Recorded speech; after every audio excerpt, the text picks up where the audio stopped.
The third contestant is Mr. Shimaoka Yuki from Kasaharashi Gakko in Nara. The title of the speech is A Walk Down My Street in Zori.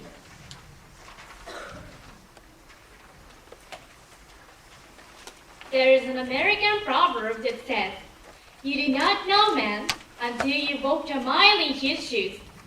In other words, you cannot judge someone until you fully understand him and where he comes from.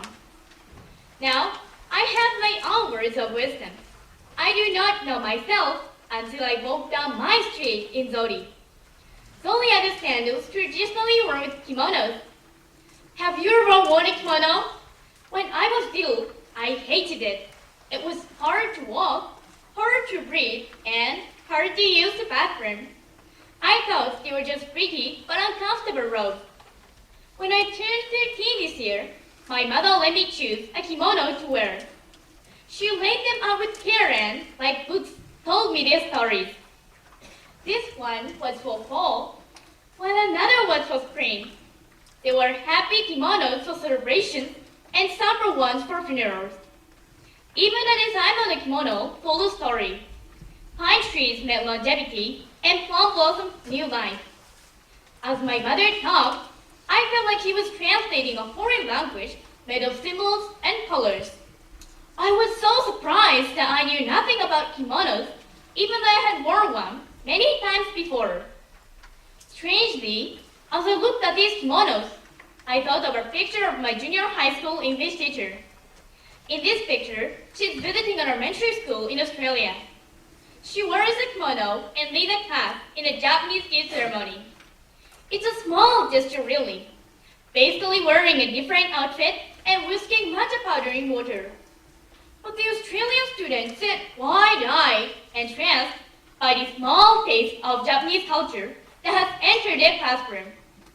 After my teacher talks to them, the students hold the matcha bowl and turn it in their hands.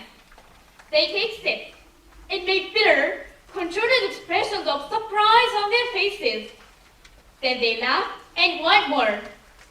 Again, it is a small gesture, but one with a big impact. The students, if only for class period, were able to take a few steps in another person's shoes.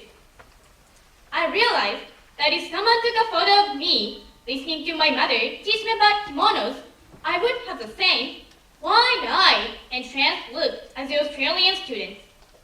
But here I was, learning about my own culture when I thought I knew everything about.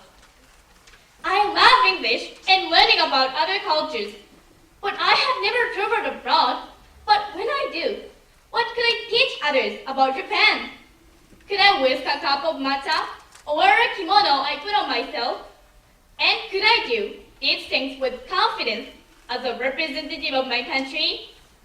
As I listened to my mother teach me about kimonos, I realized that before I go abroad, I must learn more about myself and my own culture.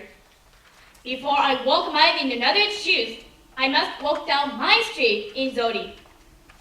In the end, I chose a pink kimono decorated with chrysanthemum blossoms, a symbol of optimism and self-discovery. I stepped my feet into my zoli and took small, wobbly steps towards the door.